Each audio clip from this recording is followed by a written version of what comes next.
not forever. And so we're in a position now where China, we have to get a bailout from China and Japan, the Arab oil states, and some others to keep us going as we work through this huge global recession.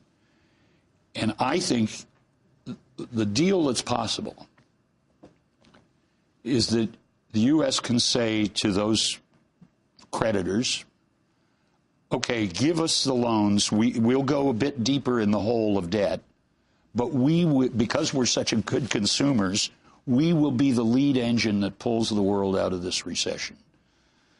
In exchange, we are telling you now that the trade system, the global trading system, must be reformed and balanced.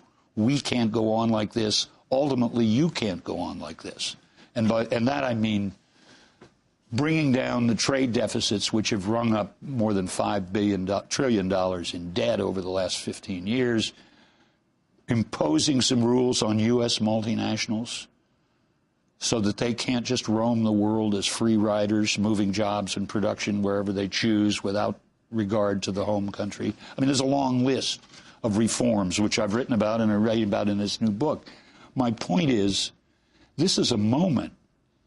If the Obama administration has the nerve to go for a global compact that doesn't just help a recovery, but actually rearranges the world in fundamental terms. I don't know if they're big enough to do that. And those terms are? Well, you'd start with balanced trade, not perfectly, but and you'd start with a new global institution for finance that represents both not just the advanced countries with strong economies, but the developing countries, and balances their interests through currency exchange and other.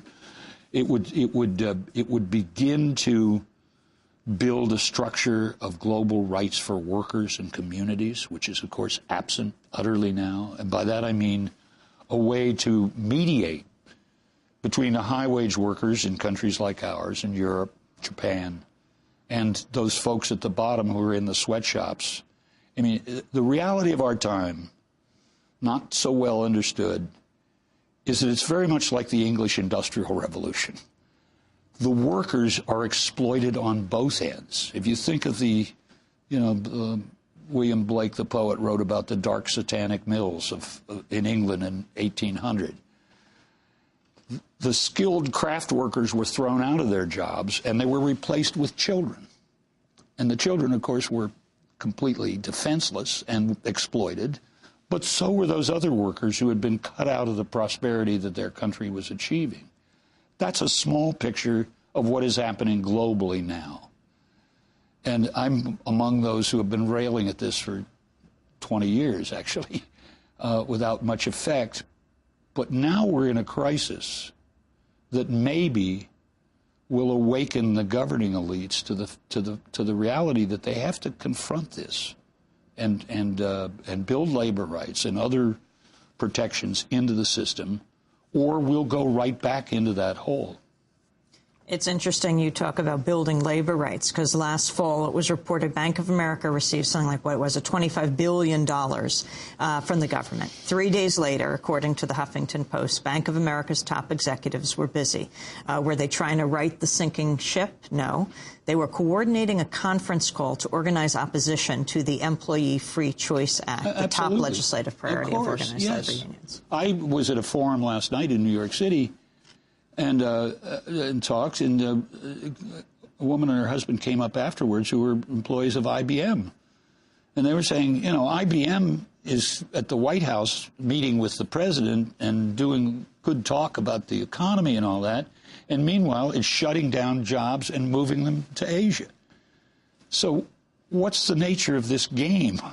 Are we trying now to revive the American economy for everybody, or are we simply facilitating the process that's already underway, which is that U.S. multinationals for the last 25 years have systematically gutted high value-added jobs, the ones with the good wages, when they could, when they needed to, and gone to cheap labor elsewhere. Do you see the system right now? The World Economic Forum is going on at Davos. The World Social Forum is going on in Brazil. Do you see going back to 1999 when you had those thousands of people in the streets of Seattle with Bill Clinton coming in a plane in the middle of the night in the tear gas, who had pushed so hard for so-called free trade, really twisted the arms of Congress members when NAFTA was clearly going down to force it all to happen? We're not there yet. I think more likely, to be blunt, is that Seattle will look like an organized and civil appeal of popular distress compared to what I think we're going to see. And by that I mean you can't do this to people year after year. That is, upturn their lives, take away what they thought they had earned, and so forth and so on, without provoking rather intense political reactions.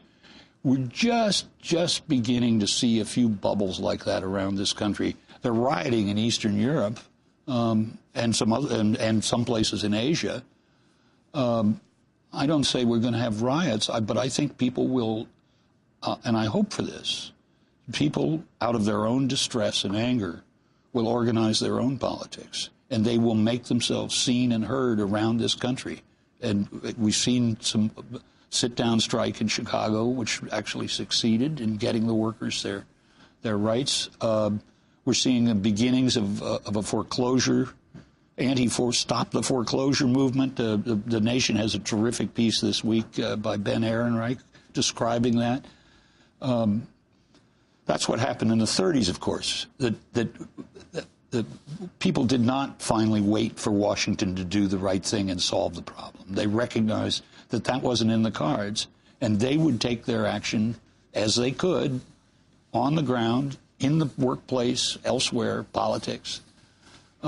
This gets messy really fast, and some of it gets ugly. But if people understand their own power as citizens and act on it, take some courage, that will be the core of this politics we're in.